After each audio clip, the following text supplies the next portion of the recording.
Hey everyone, this is Admiral Seabass Captain Calamari. and yes, she's very excited because on turn 3 she made some really big moves. So why don't you talk about your big moves this turn, Captain? Alright, so first of all, I did not allocate any dice to the hunt box because I really wanted to have a lot of space for this army move that I had planned.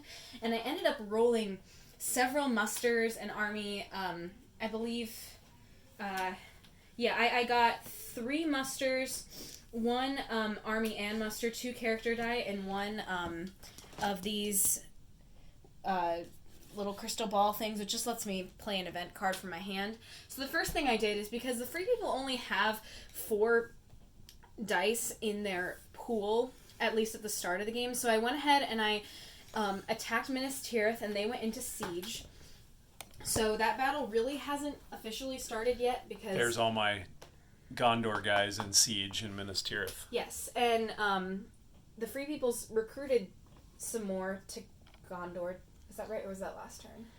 Last turn I recruited more to Gondor, and this turn actually. So, because I didn't allocate any to the hunt, he did what I wanted him to, which is he wasted tokens moving the Fellowship and not... Well, it's not really a waste. It's not a waste, but he didn't have any dice left, so I was able to move Isengard. So Isengard was at war. Recruit Saruman, bring him into the game, and then used one of my cards to recruit more troops for Isengard, and then brutally attack the fords of Isen and totally wipe out all of the Rohan guys there. Now, Rohan is still not at war. They are 2 spaces from being at war. Yeah, Rohan is here. They're activated now since Isengard attacked them, but they're still 2 spaces from war.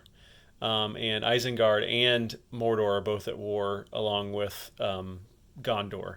But the people of the north are one away from war, which is good for me. But Gondor is still 2 away from war. So as we can see, the Isengard is slowly going into Rohan, which is very under-equipped for an attack right now, which is exactly what I planned. And yeah, next turn we'll see some action in Minas Tirith and some more action in Rohan, I'm sure. And I'm very interested to see how this will play out. Oh, I also, at the beginning of the turn, to just add to my whole, make it look like I was just focusing on Gondor thing, I recruited some more troops in Mordor, which I'm sure will come in handy later, but that was sort of part of my plan. Well, which, to be fair, because of the way the dice rolled this turn, because she didn't put any dice in the hunt as hunt allocation dice, and then she didn't roll any eyes. Mm-hmm. So, whereas I rolled 1 character, and which lets me move the Fellowship, which is that sword.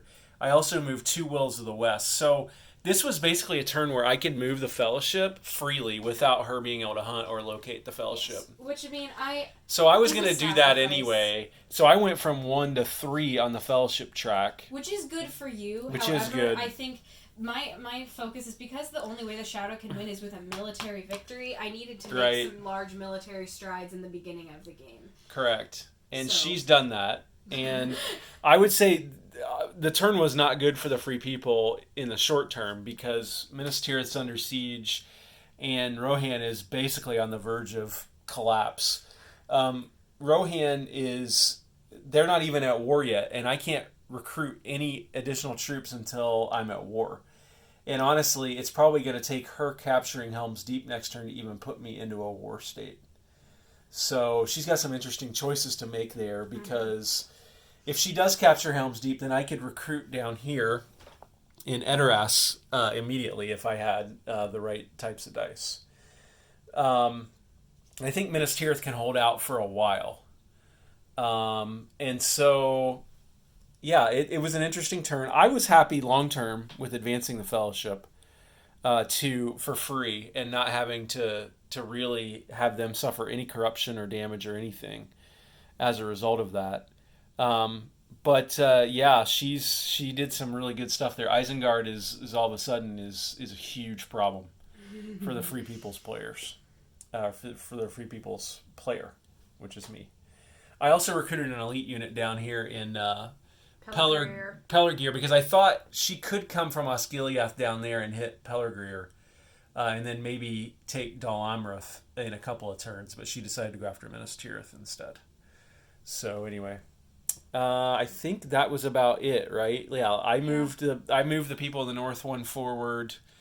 I moved the Fellowship forward too, and then I recruited for Gondor, and yeah, that was a big move by her this turn. So well done, Captain. Any final thoughts? No, I'm excited to see where this goes next. I have some thinking to do for the next turn of what I want my strategy to be, but I'm very happy with how this turn went. All right, Admiral Seabass and Captain Calamari signing off for turn 3.